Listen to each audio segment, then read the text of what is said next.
Om Apyayantu mamangani Vak pranaschakshu Shrotramathu Balamendriyani cha sarvani Sarvam Brahma Upanishadam Maham Brahma Nirakuryam Ma Brahma Nirakarut Anirakaranamastu Anirakaranam mestu Tadatmani nirateya Upanishadsu dharmaste mai santu te mai santu. Om Shanti Shanti Shanti.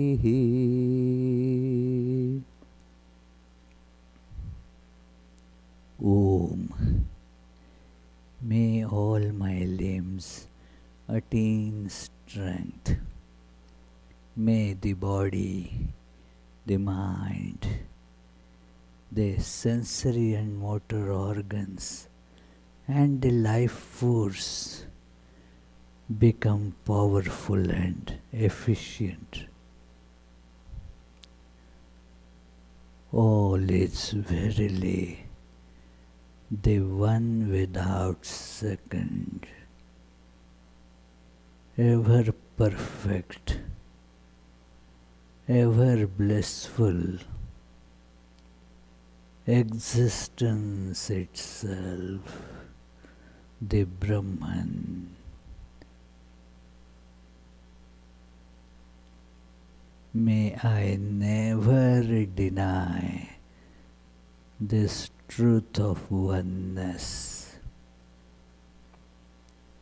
May this truth never reject me either.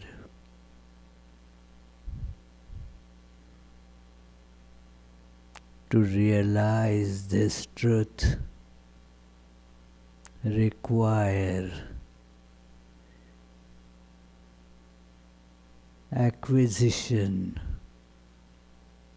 of many virtues spoken of by the Upanishads. May these virtues be with me.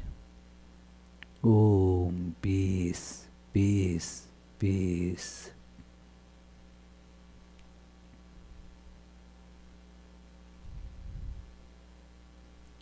Let us feel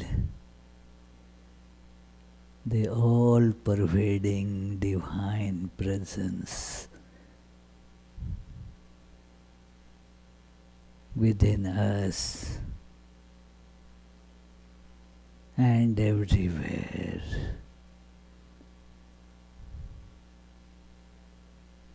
Like the ocean, I am a wave in the ocean. The same water is in me.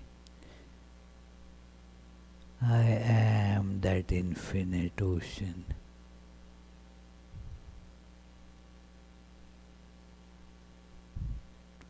So also all the waves, they are all pervaded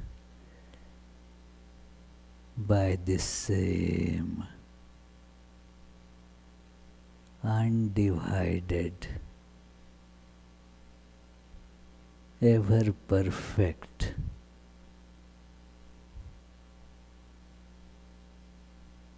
boundless existence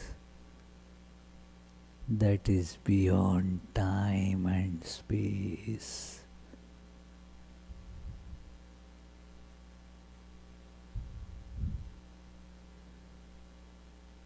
I am really that.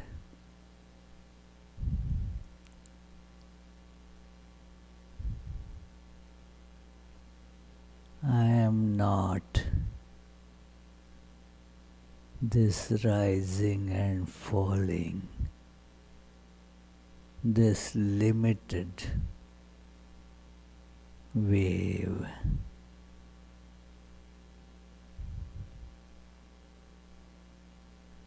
I am the ever perfect, ever free, infinite, blissful existence, the Brahman.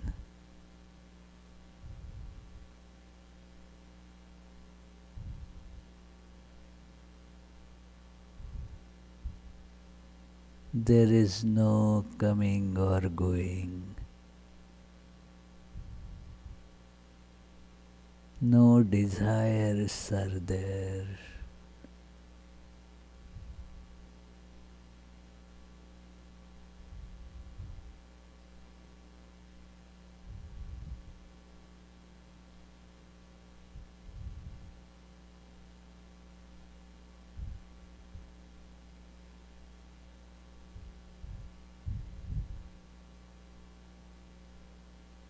I am peace itself. Om. Peace, peace, peace.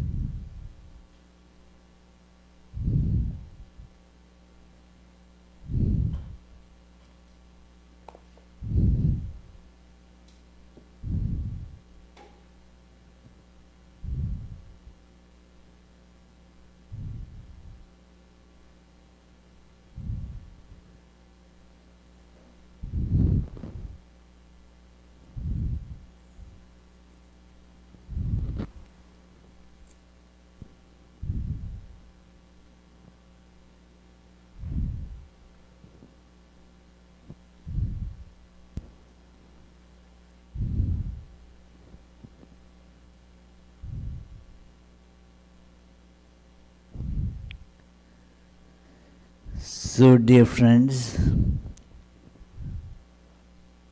Abhijit, clicker. Let us begin the 44th class of this great devotionally charged scripture, Srimad Bhagavatam, stories from Srimad Bhagavatam. Let us begin with our usual chant.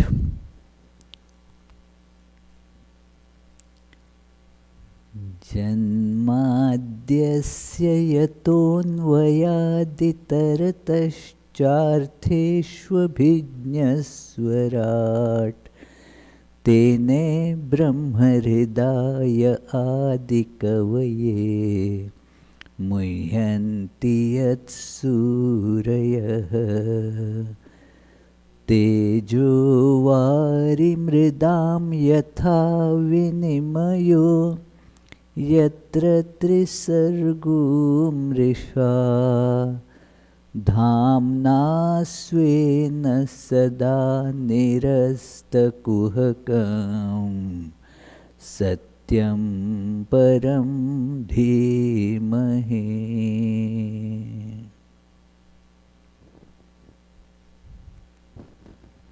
That from whom the creation, sustenance and dissolution of the universe take place, who is both the instrumental and material cause of it, who is omniscient, is the only one having self-mastery, being the one independent entity, who illumined the mind of Brahma with the Vedic revelation, whose wisdom is the wonder of the greatest sages, in whom the world of three gunas subsists, just as the combination of materials like fire, water and earth subsist in their causes without changing their elemental nature, in whose consciousness there is nothing false On that truth supreme we meditate.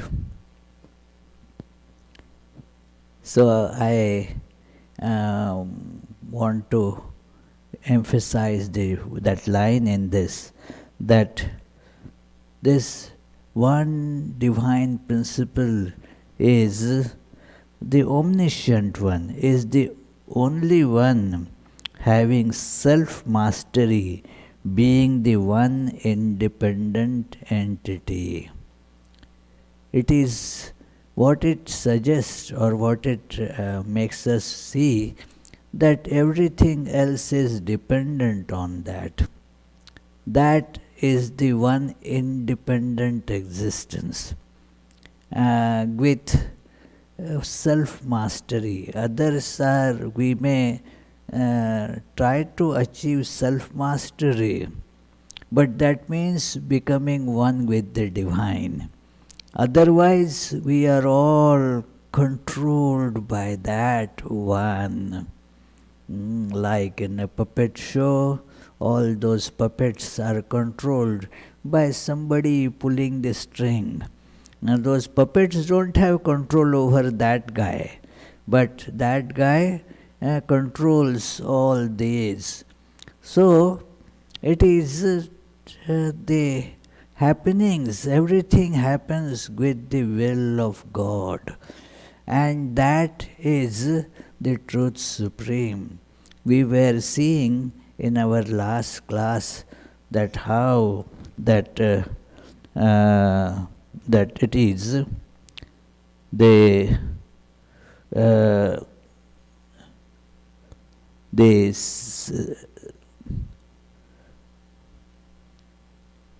it is the sages were saying that, well, that the four sages, Sanat Kumar, Sanandana and Sanatan, had gone to see the Lord, and they were insulted, behaved rudely by the two attendants there, Jaya and Vijaya. It's a very interesting story that when you insult sages, they seem to curse you, but it is not that they are cursing you. Your actions curse you. The action of insulting them, that is a curse. So, not that it has to give a separate curse as such. And it is, if I jump into fire, not that the fire is burning me consciously, but my jumping did that, that is the property of the fire. It will burn me. And then we saw that Lord tells them, the sages, after they cursed these two attendants, that you are not worthy of being here. You need to be reformed. You need to be sent to a correction facility. You will not be, therefore, till you purify yourselves. You are not worthy of staying in this divine abode. And while this was going on, this commotion was going on, the Lord comes out of his mansion, as it were, and says, I am terribly sorry, these two attendants of mine, they insulted you, they did not behave properly with you, and I am very sorry for that. It is after all my fault. The servant's misdeed is actually the master's misdeed. It is, and takes the blame on him. After all, my hand does something wrong. It is not the hand, but the one who is the owner or the mover of that hand that gets blamed. So it is similarly, these are my instruments, my attendants, and so the blame comes to me, and therefore I beg forgiveness on behalf of them. So you have given them the right punishment. I fully approve of that. And after God says that the sages, they felt ashamed that God is seeking forgiveness. They immediately understood their mistake, that this should not be. They were while they were very delighted to see the God coming out. That is a very figurative thing. You go to God, but actually God meets you.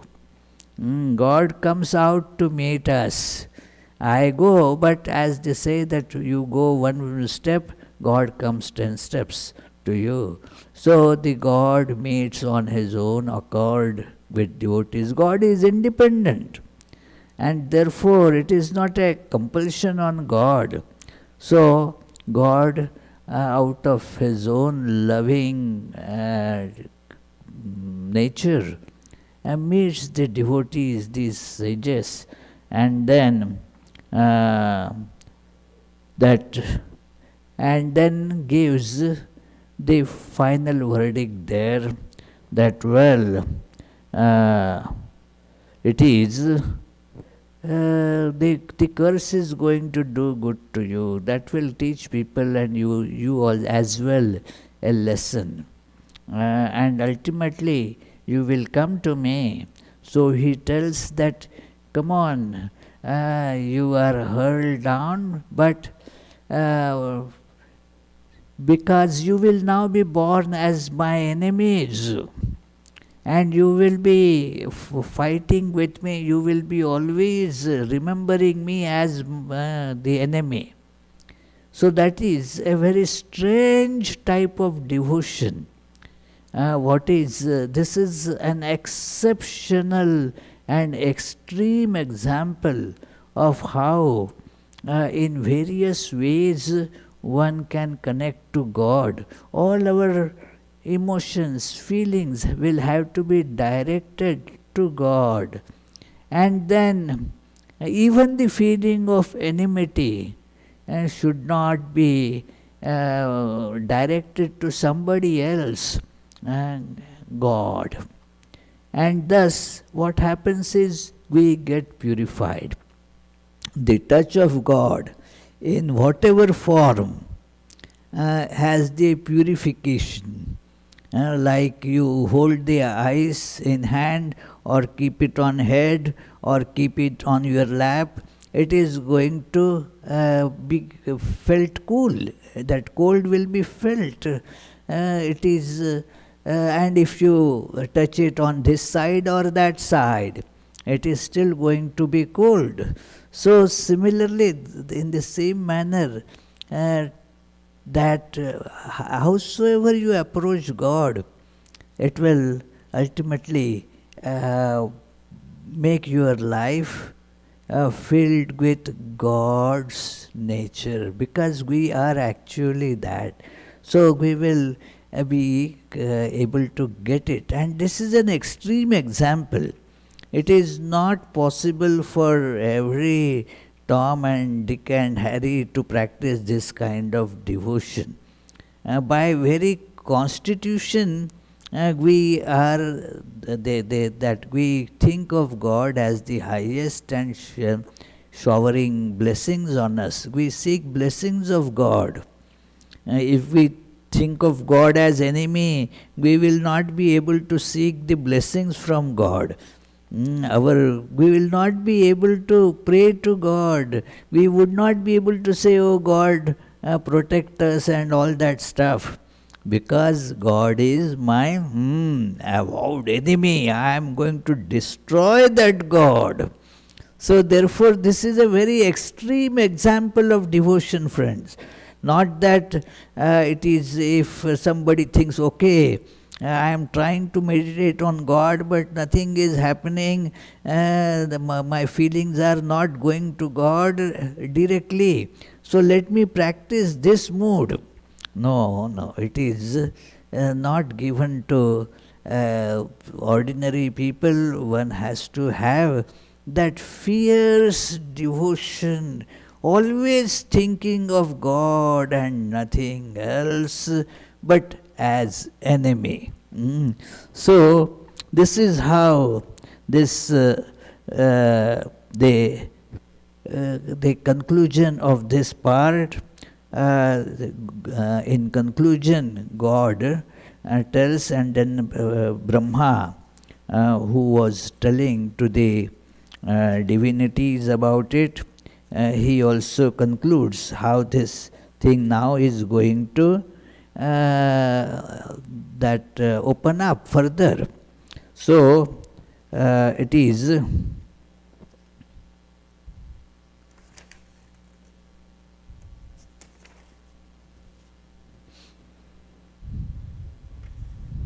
so he says that by communion with me, Lord tells these attendants who are being hurled down that it is by communion with me through confrontation, exhaust quickly the evil effect of offending the holy men and come back to me within a short time. The short time in terms of that time scale at that divine abode, it will actually mean thousands and thousands of years to exhaust this. In terms of human years, it's going to be a very big time. But there the time is different. It is like a bacteria. The whole lifespan is maybe about a second or less. Within that second happens the birth, the growth, the further progeny, and the bacteria also falls sick and dies, you see. Not that we only fall sick because of bacteria. The bacteria also has birth and death. So all that happens within 1 second. It multiplies into 1,000 more in 1 second. So many get created. So, and then it dies. Now that 1 second is like, in terms of human years, it is 100 years. We may say in a short time the bacteria was born and died. That bacterium, for that bacterium, that was its 100 years. So similarly, for God, just come back quickly, confront with me. Through confrontation, you will have the thought of me will always be with you, that will purify you, and then come back quickly. So that is how the God blesses them. Go, have this punishment quickly, like a child is given in school some punishment, that, oh, you did like that, you didn't do homework on time. Now, as a punishment, you will have to do the homework twice. I am going to give you double homework. So complete it quickly, and then that will remove whatever blame was sticking on you. So you will become then free of any blemish. Complete that punishment quickly. It is in our school, it used to be very feeling, a very painful feeling. It is that if you don't do homework or committed too many mistakes while doing it, the punishment was, at that time, it was felt really, really terrible punishment. Giving some lashes with cane was comparatively much better, What was that punishment? Hey, you will have to stay after the school is over. You will have to stay for 1 extra hour and do that whatever work is to be done, do it again. And after 1 hour you will be let out. It was such a consternation, so difficult, all children go and this have to sit in the school. But then at the end, yes, it is all done. In a short 1 hour, it is all done. Now I am free. So that is how these punishments are for correction. So God said, do it quickly and come back to me. And then the two heavenly residents, because of the irremediable effect of the curse of these holy men, were hurled down from that divine abode. So it is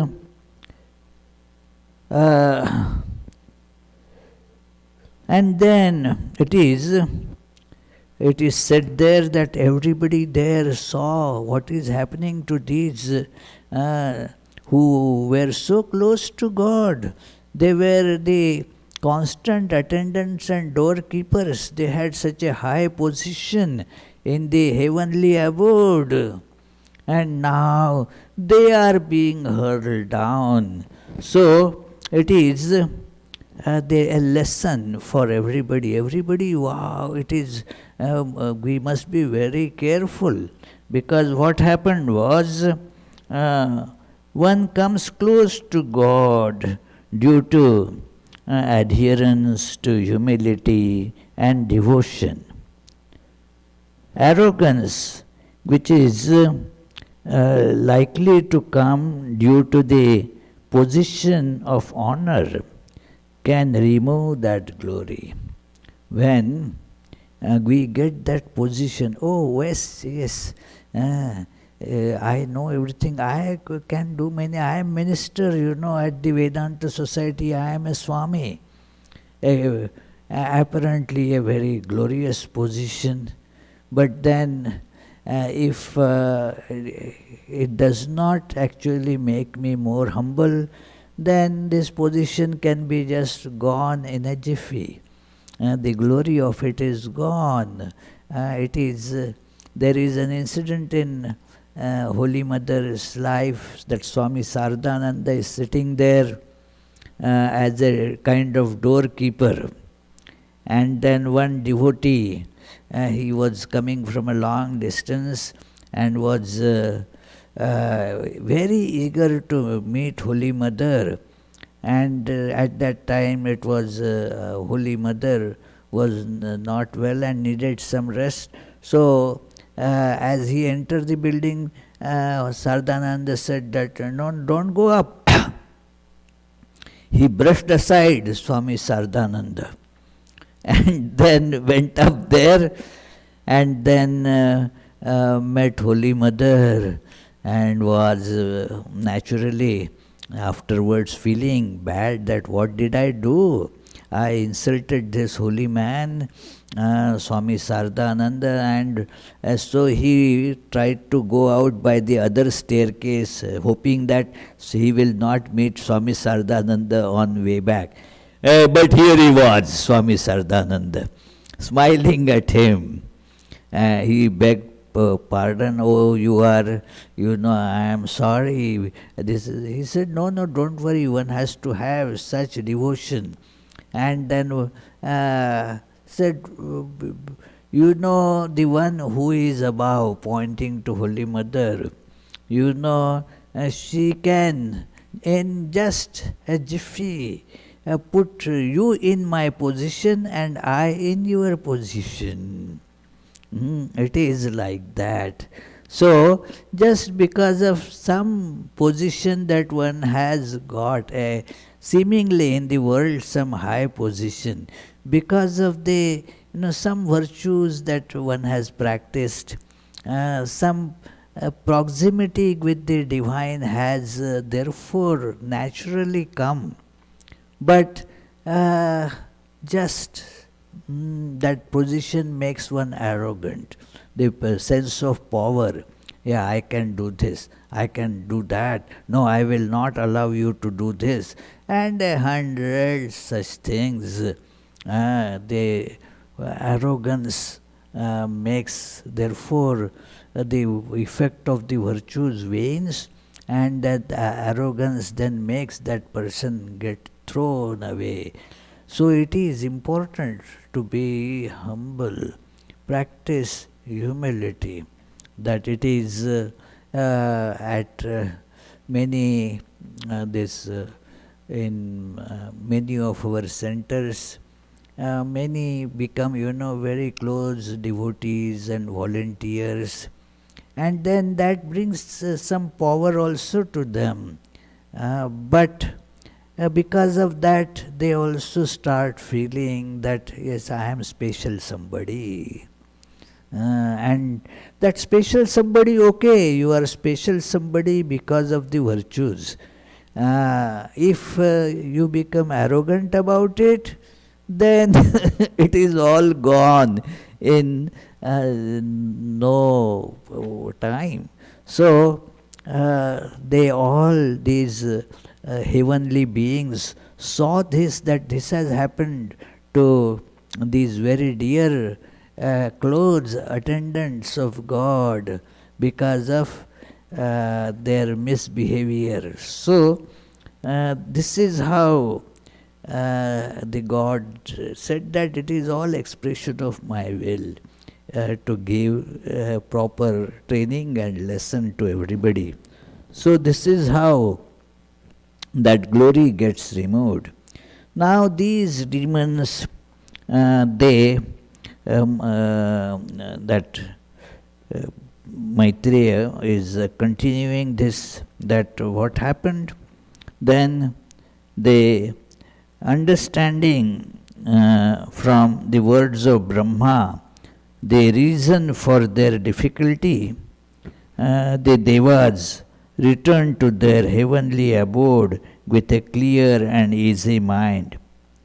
Meanwhile, the faithful wife Diti was much concerned to learn from her husband's words that her offsprings would be enemies of the Devas, the gods.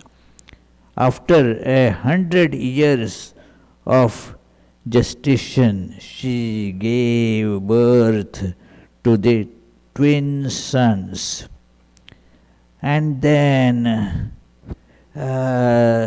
there were many ill omens as they were taking birth, these two demons. So these asuras, they came out, their names were after 100 years, because she was quite scared that what will happen if these are going to be demons. So somehow she did not let them out till 100 years they were in her womb. So these are, of course, in such stories, in the epics, things are all exaggerated, you see. So it is like that, these two entered the womb of Diti through the virility of Kashyapa. That it is, and thus it was all very powerful, and it is described here that eclipses became frequent. The stars started moving, left their course, started moving in odd directions. That it is, everything was getting covered by darkness. Heavy rain clouds with peals of thunder as their laughter appeared in the sky, hiding the sun and the moon and covering the quarters with utter darkness. The ocean stirred up as if scared. seemed to wail, throwing up its wavy arms. I am not reading everything, but the description is really full of, that how terrible the situation could be. Through the heart of villages, Vexen ran, vomiting fire. That is, the foxes, female foxes get called Vexen, or some such very horrible thing that keeps on screaming. So it is the dogs standing here and there with uplifted heads, who hold in a way that seemed sometimes to be crying, sometimes singing. So it is all such was happening. These two formerly the attendants of God, they now are coming out in the form of these horrible demons. So, and then their bodies then started becoming hard like rock. They grew big, and the bodies were hard like rock, with their crowns almost touching the skies and spreading luster in all directions. So this was described as a dark luster. Wearing brilliant arm bands and waist bands that put the brilliance of the sun to shame. They walked about with the earth trembling at their every step. According to the order of their birth, they were, twins. But from one angle, Hiranyakashipu was the slightly older one, as entering from the father's power, Hiranyakashipu was older, as in the order of coming out of the womb of Diti, Hiranyaksha was older. So it is. So thus these twins came out, and they of these, the Hiranyakashipu, with the support of the inherent strength of his arms and helped by Brahma's boon, making him free from the fear of death, easily brought all the quarters together with their guardians, deities, under his control. That both of them had prayed to Brahma, and then Hiranyakashipu wanted to become completely free from death. And Brahma said, well, sorry, that's not in my power. Then he decided to ask for boon, a very funny thing, almost as if I am free from death, like I should not be killed on earth or in waters or in skies. I should not be killed by an animal or a human being or a celestial being. I should not be killed during the day or during the night. I should not be killed by a weapon or a missile. So, knowing that now, how can he die? He was feeling that he is quite safe, and with his tremendous power, thus he brought all the three worlds and with all their presiding deities under his control. Nobody could get any share. All these celestial beings were deprived of their proper share of sacrifices. So everything was now controlled by this fierce demon Hiranyakashipu. His brother Hiranyaksha, who was very dear to Hiranyakashipu, this younger brother, or whatever, older or younger depending on how you look at it, he decided, he took a big mace in hand and went down in the ocean, went down and down, exploring all those places, and then he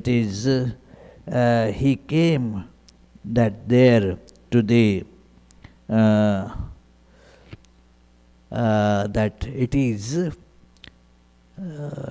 to the palace of the king of that region, Varuna. Oh, let me read this, that it is, the Brahma told Devas that it is because of this dark luster of these demons. Now you have become, shineless, as it were. Like when some years back, it was all, even during the daytime, it used to look dark because the smoke from the fires in Quebec, that smoke was getting carried by the winds, and then the sun, even at the noon time, would look like a morning rising sun. Not too long ago, do you remember, Prithvi, which year was it? No. Jitendra, do you remember? Many years ago, it is about, I think, a decade ago or so. So it was because of this energy, this dark luster of these two demons, all the devas, the divine beings, celestial beings, they had, as it were, their luster was all darkened. So these were these two demons, Hiranyakashipu and Hiranyaksha. Not that they looked like this is just a funny image. So very fierce and very big, powerful beings, so, and filled with all evil intentions. So this Hiranyaksha went down and then saw that it is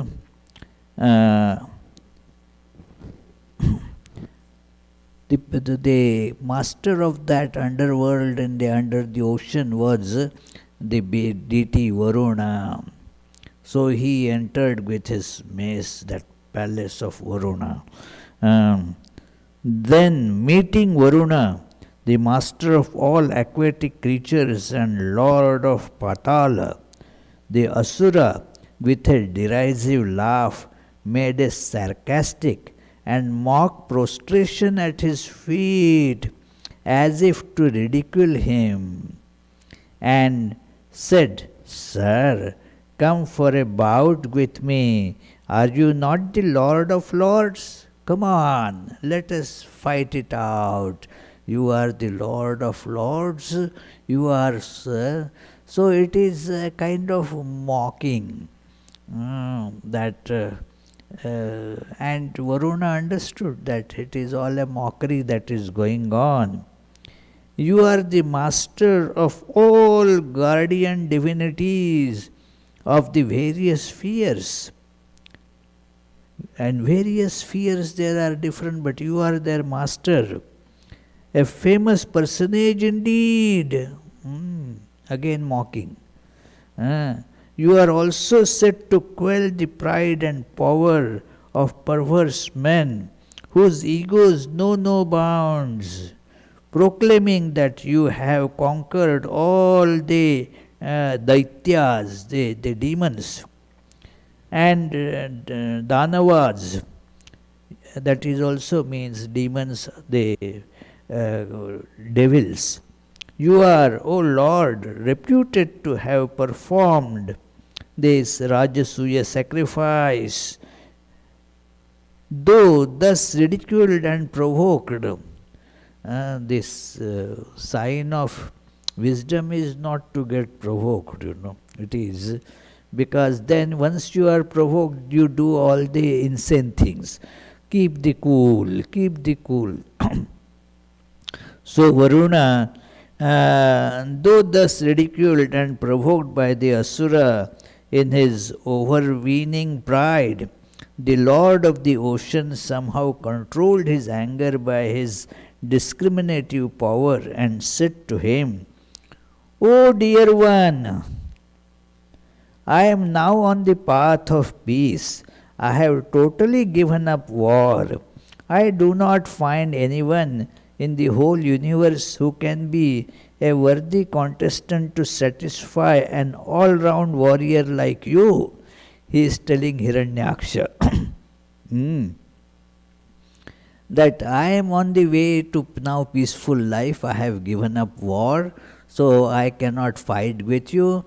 And I do not see anyone in this universe who has the capacity to fight such a brave and powerful person like you. No worthy contestant to satisfy an all-round warrior like you, except the Supreme Lord Mahavishnu himself. You should fight, with somebody who is like of you.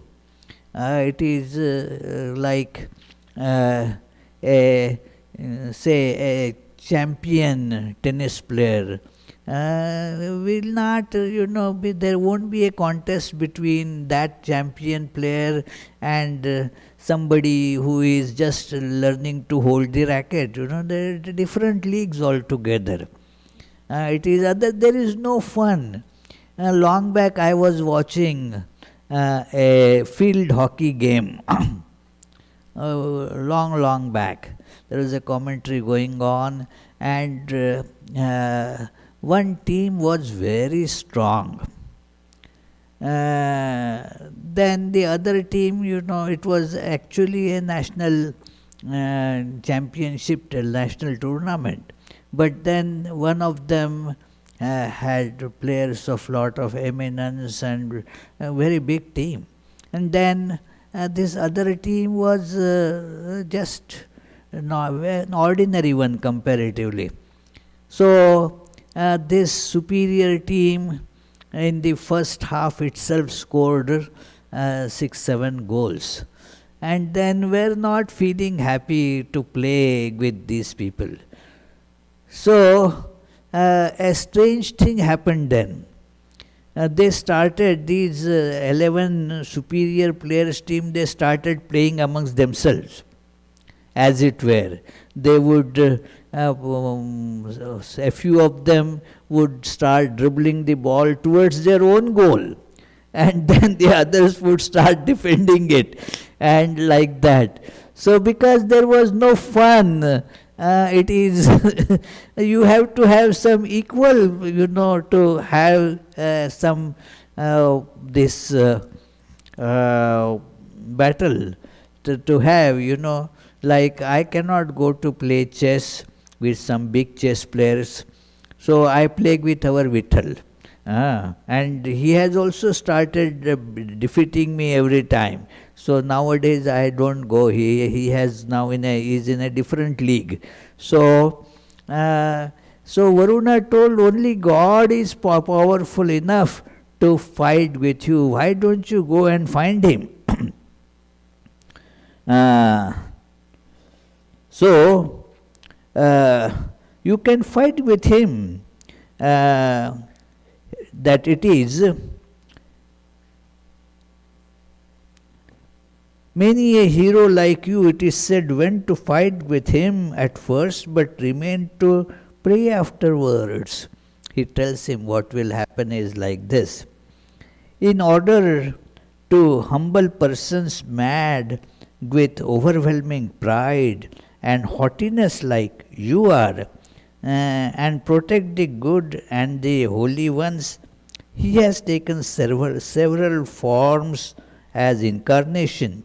You go to him for a fight, and soon you will be lying on the battlefield with your pride humbled and a pack of dogs surrounding your body.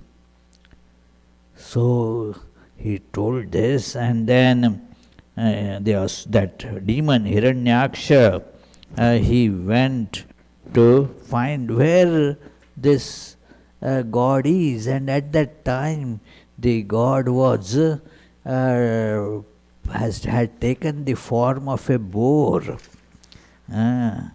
This is to bring the earth which had sunk under these cosmic waters and to pull it back. The God in the form of boar had picked the earth on its tusks and was carrying it back, and this demon spots him, and went to fight with him. So this is then the fight is described. He said to the Lord, "O stupid fellow, come for a fight. Release the earth. The earth belongs to us, the demons, the inhabitants of Rasatala, into whose region it has come by itself in deluge, sent to us as it were by the Creator." So he calls him a scoundrel, and he calls God a scoundrel of a deva hiding in the form of a boar. Means you are cheating, you have hidden your form, and then just to deceive me, you are hiding yourself in the form of boar. You can't cheat me like this. I found now. You have indeed been made into a fattened boar by our enemies, those angelic beings in heaven. They are considered enemies to these demons. So, and you want to destroy us, but now you will see the opposite will happen. It will be a step to your own destruction. So, by foul means you have been killing our clan, the Asuras or these demons. By using foul means and deceit, you have killed many of us. But it is, you have some courage and some bravery, but lot of deceit. But now I will show you your place. So, and thus the Lord just remained calm. He bore all these words patiently. Seeing the frightened earth on his tusk, the earth got frightened. Now what will happen to me? I was being, rescued and brought back out of these waters. But now this horrible being is on the way now. What will happen? So, the Lord did not fight with the demon in the waters. He chose that it is, he came out just like a crocodile, when an elephant and crocodile, now the elephant doesn't fight crocodile. If the elephant is wise enough, doesn't fight the crocodile in water, because in water its power is huge. The crocodile is very powerful in waters. So there is the saying that if you are in the proper place, then that gives you the strength. It is nakrah swasthanam asadhya. A crocodile in its own abode like waters is so powerful. Gajendram api karshati. Even a huge elephant, it can just pull and kill. But saeva, that very crocodile, when prachuta sthanat sa eva prachuta sthanat shunapi paribhuyate, let it come on the ground, then you don't require an elephant to kill it or to make it run away. Even a dog is enough. So once one has to choose. So God is here showing that you should be strategic. So that demon was powerful in waters. So God first came out, brought the earth out, and now, and then the demon, that Hiranyaksha further laughs, hey, you are running away like this, but I am not going to let you. Now the Lord placed the earth at the top of the waters in a visible place and charged it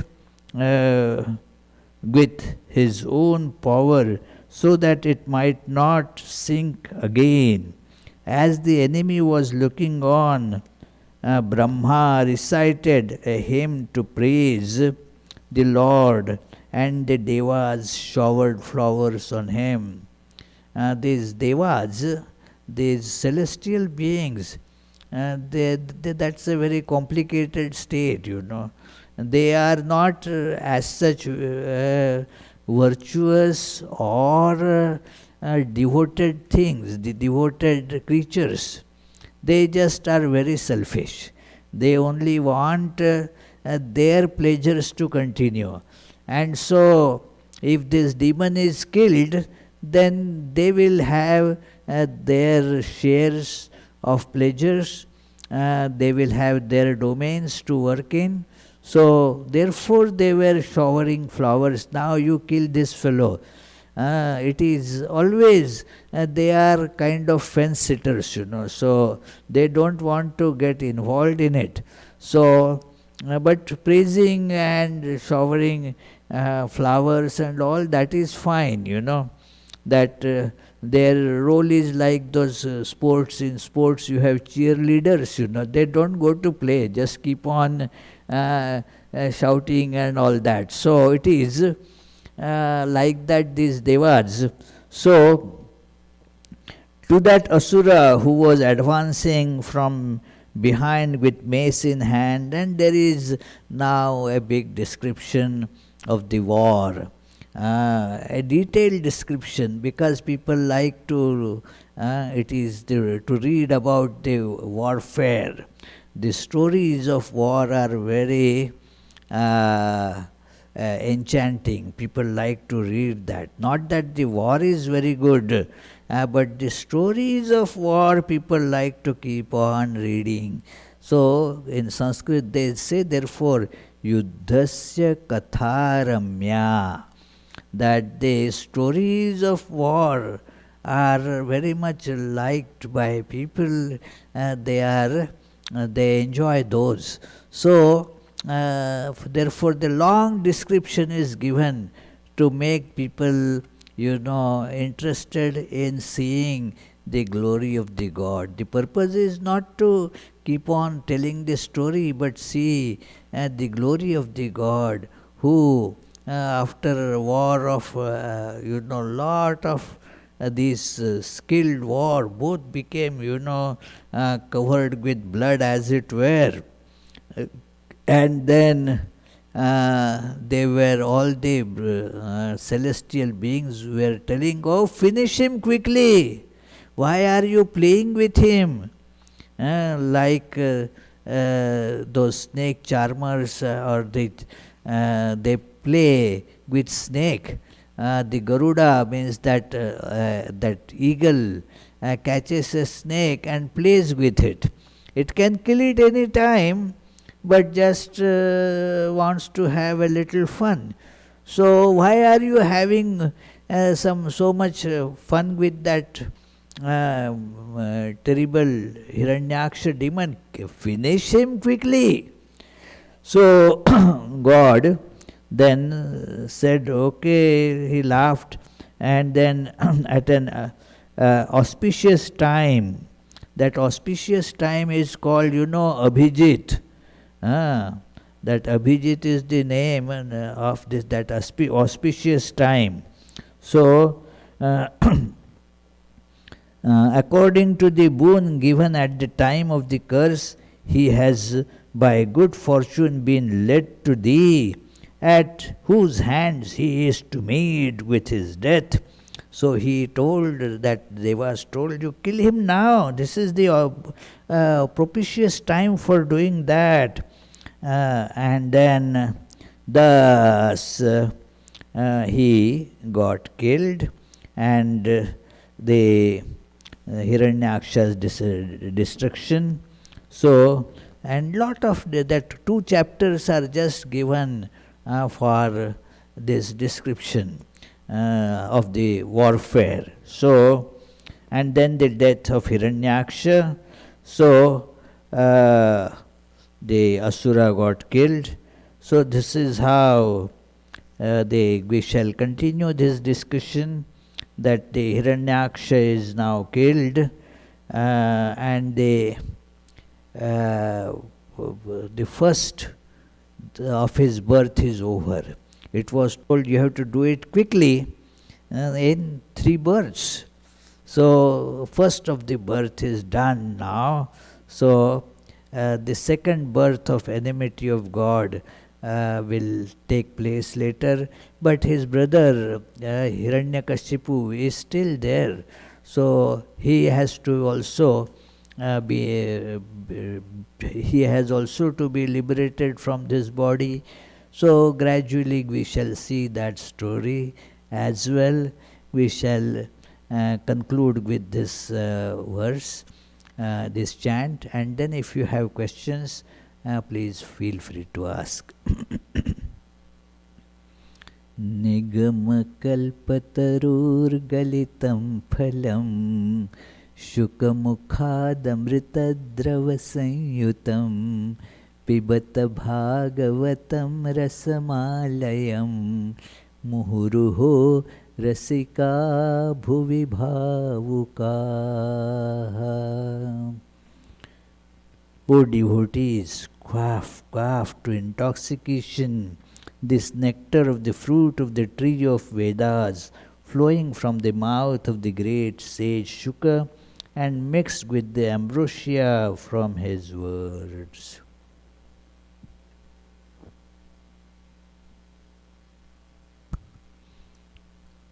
Any questions, Juhi? Yeah, there is one question. It's a long question from Paduka. Okay. When you speak of bhakti occurring in these ways... Well, I am not able to hear properly. Now? Yes. Okay. So, question from Paduka. When you speak of bhakti occurring in these ways, I feel my understanding and practice of it is inept and sorely lacking as comparison. Is yearning to connect with God without feeling very good at it a type of lower level bhakti in itself? What if you know you have a strong desire for God, but feel your devotional practice itself is of little worth? Well, if you have a strong desire, then that strong desire will create a strong practice naturally. If you want something really, then you work for it, your practice accordingly goes on. So the real thing is that increase that yearning, that yes, I want God. That devotion then becomes more and more powerful. Otherwise it is, because of the lack of yearning, it goes just like a lifeless routine to keep on doing certain practices. So like meditation, I sit for 15 minutes in the morning. Isn't it enough? Okay, maybe I will sit for 16 minutes. So that is a formality. Where is the yearning, Instead of 15 minutes, you may sit for 2 hours. Is there yearning? that yearning is the power. So that if that yearning is there, automatically the devotion will become powerful, strong, with feelings. And you will constantly think of God, when you want something to be done, you constantly think of that Sri Ramakrishna's story of yearning, that it is that man's son was on the deathbed almost, and only one medicine was going to be effective. That it is, and that medicine was like this: go out on a particular constellation called Swati. That night you go out, and then you will find a human skull. You have to find a human skull. Go to that burial ground or cremation ground, get a human skull. In that human skull, the waters of the rain of this particular constellation should fall. And then the moonlight must shine in that. And at that time, there would be a frog being chased by the snake would be there. The snake is about to pounce on that poor frog, but the frog outwits the snake, leaps, and the poison of the snake comes out. You have to hold that poison in that skull. So with all these ingredients, that is the medicine, and that will save this boy. Now the boy has to be saved. I have to do everything in my power. So this man set on this journey. And he kept on praying all the time. Oh, please, please, let me find this skull. Thank you, God. This skull has come. Yeah, now I got this skull. Please, please, God. There is no cloud, but bring somehow some clouds. May some rain fall. And yes, he suddenly saw, well, the sky is getting cloudy, and the raindrops fell there. He was so delighted. God, you are great. But this is not, take the clouds out now, because the moonlight has to shine in this. Oh.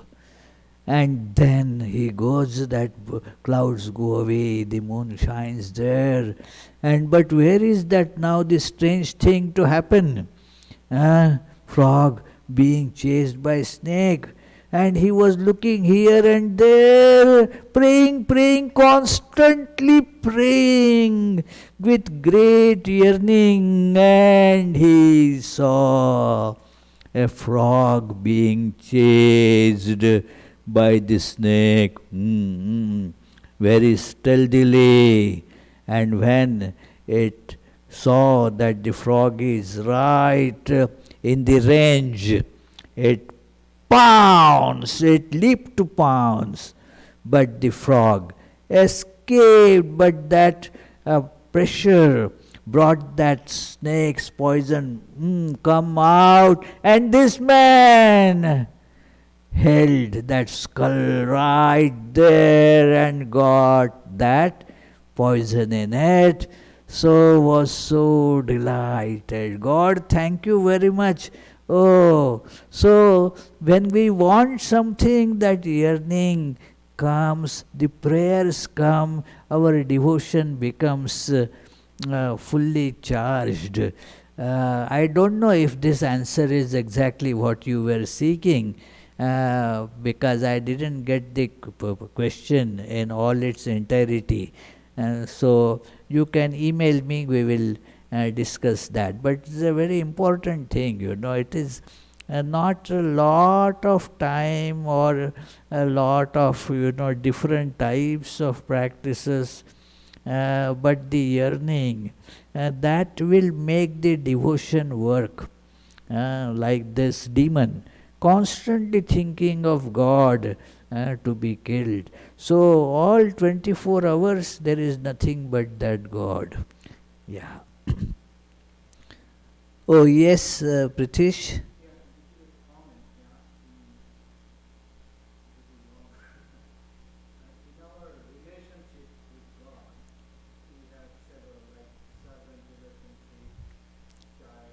Yeah. Yeah. No, no.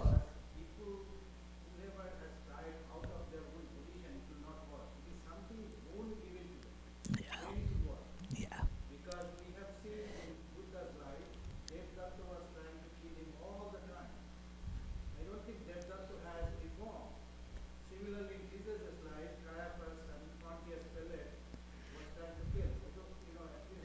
No, no, no. Correct. Yeah. It is.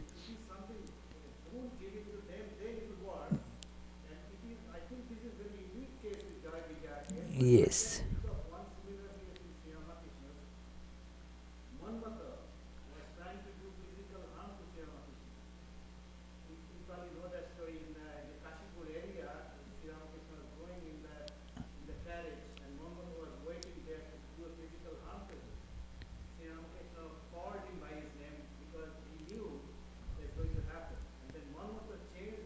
The entire life got changed. Yeah. That is very rare incident, Yeah. That is what I was telling in the beginning itself, that this devotion is not for the practice by regular devotees. That is why it is not mentioned in those 5 modes. Or even in the later that Navavidha Bhakti, 9 modes of expression of devotion. There this does not come in, because this is something that is extremely rare. As you said that it is probably given by God. You cannot say, okay, let me practice this mode of devotion. No, it is not possible to think like that. Yeah. So, let us conclude with the closing chant.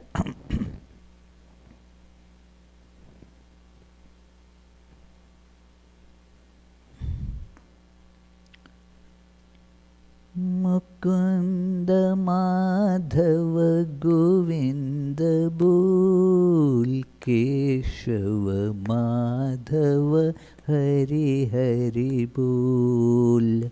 Mukunda Madhava Govinda Bol, Keshava Madhava Hari Hari Bol.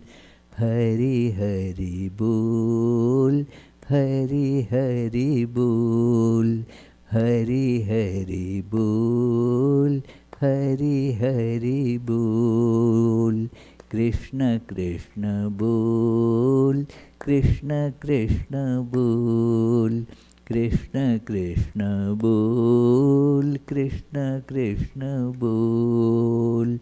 Mukunda Madhava Govinda Bol, Keshava Madhava Hari Hari Bol, Keshava Madhava Hari Hari Bol.